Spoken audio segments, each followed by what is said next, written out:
Hi, Mystery Recap here.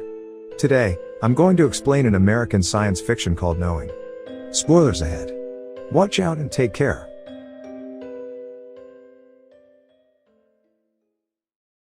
In 1959, a small girl, a recluse called Lucinda, is in school. It's playtime.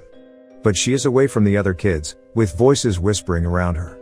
Their teacher, Miss Taylor, comes to call off the play break. She had to call Lucinda separately because she wouldn't budge.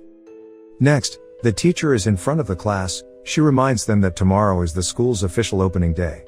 She tells them that the school celebrates its opening with a competition, in which students draw a picture of what they believe will happen in the future. The children are excited and begin to draw different things, except for Lucinda Embry, who is guided by whispering voices to fill her paper with a series of numbers. Before she can write the final numbers, the allotted time for the task expires, and Miss Taylor collects the students' drawings. The works are stored in a time capsule to be opened 50 years later.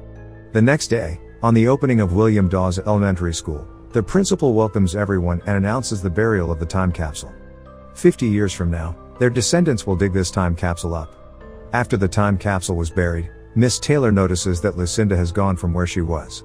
The staffs begin calling her name, looking for her within the school. Miss Taylor goes down a staircase and hears some noise behind a door. On opening the door, she finds frightened Lucinda with blood on her hands. She had written some things on the door with her fingers. This is the remaining numbers that she hasn't finished writing the day before. She looks very scared, and asks the teacher to make the whispers stop. Fast forward to 50 years later, the movie's present day. An astrophysicist, John, finds it difficult to control his depression after losing his wife. He has trouble believing that there's meaning in life after his wife has died in a fire accident. He also has a son, Caleb, who also struggles to move on. The next morning, at Caleb's school, the current principal announces the unveiling of the 50-year-old legacy, the time capsule, that was buried 50 years ago. She calls on old Miss Taylor, the same teacher from 50 years ago, to do the honors. The capsule is opened and the children each receive an envelope. Caleb receives the letter from Lucinda, and opens to find numbers on the paper instead of drawing like everyone else. While staring at the paper, he begins hearing whispers from everywhere, and notices a figure standing far away from the school, but it's gone when he checks again. At home, Caleb tries to ask permission to go to a friend's place for a sleepover. While talking, his dad notices the paper from the school and queries him about it. He wasn't supposed to bring it home. Once John puts Caleb to bed, he starts to get curious about the list of numbers himself. He accidentally puts a whiskey glass on top of it, and it makes a circle around specific numbers. He puts a set of numbers on a whiteboard, and he quickly realizes that this means September 11, 2001, of course being the attack on the Twin Towers in New York City which killed 2,996 people, lining up perfectly with these numbers. Certain that this is just a coincidence, he puts all the numbers on the whiteboard and investigates further. He figures out that the list is full of similar things. Dates, years, and lives lost at specific tragic events such as explosions, crashes, earthquakes, hurricanes, etc. These are all listed in the order that they would have happened since 1959. He uses red circle for the date of the tragedy, and blue for the death count. But there are some uncircled numbers that he can't quite figure out what they mean. So the next day, John talks to a colleague, Phil, about the numbers on the paper. He explains that every set of numbers matches a major disaster in date and lives lost, and the predictions of the numbers have been consistent. Even the date his wife died was also there. John tells him there are 3 sets of numbers that hasn't happened yet, and one of them showing 81 people would die somewhere tomorrow. Phil refuses to believe because it's too crazy to be true, and thinks that the numbers are just coincidences, as there are also uncircled numbers on the paper that apparently has no meaning. He suspects that someone may be playing a joke on John. John begins to search for more details. He goes to Miss Taylor, who was Lucinda's school teacher back in 1959, when the time capsule was buried. He wants to verify the authenticity of the letter. Miss Taylor confirms that this is the original, and tells John about Lucinda scratching on the door after the burial of the capsule, and the weird circumstances surrounding it. John expresses his desire to meet Lucinda, but it turns out that Lucinda had passed away due to a drug overdose several years ago. At home, while trying to get some contacts over the phone, he sees a couple of strange men pull up to the yard in a car. Caleb goes up to the car, and the strange men give Caleb a rock without actually saying anything to him, which of course freaks John out. He reminds him to stay away from strangers and sends him inside the house. While searching through the net about Lucinda's death, his sister, Grace, startles him. Grace wants John to visit his family because he hasn't talked to his father for a very long time. But he refuses. John has a difficult relationship with his parents due to them being extremely religious, and John is an atheist. The next day, on his way to pick Caleb up from school, John is stuck in traffic. He tries to reroute but no alternative route.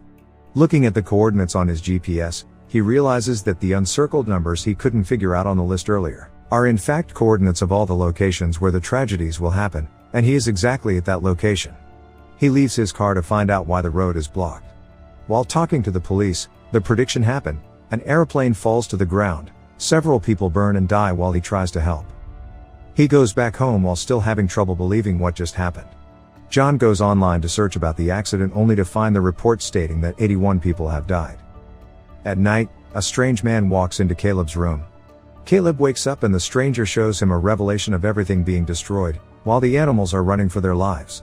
Caleb screams. His father runs into the room and carries him from the floor. John sees a strange man through the window while holding him up, and runs out looking for him, but he's gone. The next morning, John and his son trail a woman and her daughter to the museum. At the museum, he meets the woman and they introduce themselves. She's Diana, Lucinda's daughter. John later explains to her that he followed her to ask about her mother. Diana becomes upset at the mentioning of Lucinda. He explains that Lucinda's prediction had come true and only 2 remaining, and the last one will happen 3 days later, on October 19th, and 33 people will die. He needs her help. However, Diana leaves with her daughter Abby, saying she cannot help him. At home, there is news of a possible terrorist attacks. John searches the location of the next disaster using the GPS coordinates. He finds the location, a subway station, and tries to warn the police. John goes all the way to the subway station, and chases a guy he thinks is a terrorist into the train. The police follows them. They discover that the guy is just a petty CD thief. The train sets to move but they see a derailed train heading towards them, and there's chaos as everyone tries to escape. The train kills a lot of people, fitting the prediction once again. The next scene shows the survivors including John coming out of the debris, and the police and fire department trying to help. Returning home, he is surprised to see Diana and her daughter waiting for him. She proceeds to tell John that the last disaster left on the list is on October 19th, the same day Lucinda said she's supposed to die. Diana didn't want to talk with him about it in the first place because she hated the idea of knowing when one would die. Diana decides to bring John to Lucinda's former home, an old abandoned building where her mother used to hide from everyone around her. As they pull up, they realize that the last numbers on the list, which followed the date October 19th, weren't the numbers 33, but the backwards letters of EE, which they think are the initials of a name. At the house, John searches Lucinda's bedroom, where they found out that EE in the last prediction means everyone will die. He also finds many of those black stones in the house, like the one Caleb received. Outside, Caleb and Abby are in the car waiting for them to return. They both start to hear whispers and see those strange figures. The whispers call on them to come. Poor Abby almost got taken, but Caleb uses the car horn to call attention. John and Diana run to them, but the strangers were gone. John sights one of them and runs after them. Finally catching up to the man, he asks what he wants, but the man opens his mouth, and huge bright light comes from it, and he disappears. They return to John's house, and can't believe Lucinda predicted the death of everyone tomorrow, and this could be their last night together. The next morning, John wakes up seeing Abby's drawing. Suddenly, he realizes that the final disaster may have something to do with the sun. John finds that the last prediction, which is tomorrow, was in tandem with a research he had done about super flares from the sun hitting the rest of the solar system and destroying everything. He quickly goes to the observatory and checks on the recent readings of the sun, which shows abnormal levels of solar radiation. He thinks that a large solar flare may occur very soon, and that may be the cause of humanity's destruction. Back at John's house, they prepare to go hide in an underground cave where Diana used to play as a child. It's time to go. He goes to call Caleb, but finds him at his desk writing a similar list that Lucinda did. From what Caleb was writing, he gets the sense that Lucinda's writing on the door 50 years ago was fundamental to the last prediction, so they go back to the school. He removes the particular door, takes it home, and begins to unveil the writing. Diana is impatient and wants to get to the caves before doom comes, so she steals the kids and drives to the caves. John finally gets the numbers from the door, and he assumes this is the coordinate where they can survive this disaster, but when he comes out, everyone is gone, which prompts him to chase them from behind. Diana stops at a gas station. At the station, she watches the government announce that there's trouble coming and everyone should take shelter, preferably underground. Diana goes to call John to tell him where they are. John tells her that the safe haven might be at Lucinda's old home according to the coordinates, but she's scared and refuses to go there. While still on the phone, the strangers steal her car with the kids inside. She also steals a car, and tries to follow them, but runs into a half-truck. She breaks her neck, and later dies in front of John, at exactly 12 midnight according to her mother's prediction. John drives to Lucinda's abandoned home, and follows a car-ridden path into the bush. He finds many of those black stones there. Finally, he sees one of the strange men and threatens to shoot. Caleb stops him and tells his father that the strangers have been protecting them this whole time, and that they must go with them in order to be saved. It turns out that they were the ones who sent the messages about the major disasters trying to save humanity from being completely destroyed. They then reveal an ark up in the sky. John is astonished. It's time to go. But the strangers will only allow the children go with them. Only the chosen must go. Caleb cries. Caleb and his father say their last goodbyes.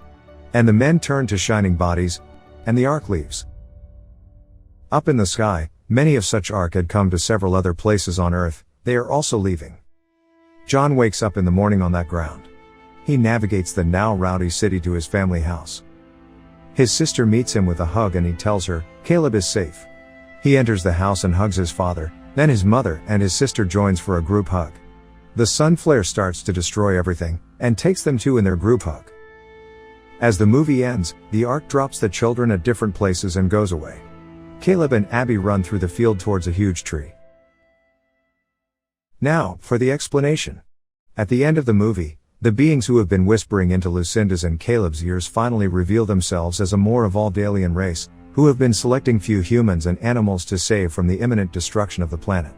Since there were other spaceships leaving the Earth, it's possible that these humanoids whispered the same messages to other people around the world. So, why were only the children taken?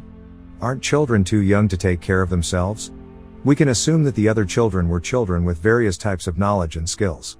Maybe the Whisper people chose some specific children who would be great at working together. They took children because they wanted a fresh start. Adults would just go to the new planet and try to recreate what they had on Earth and end up destroying the planet. Children are more of a blank canvas, and will have a more open mind as they grow older, and learn to understand why the aliens do this.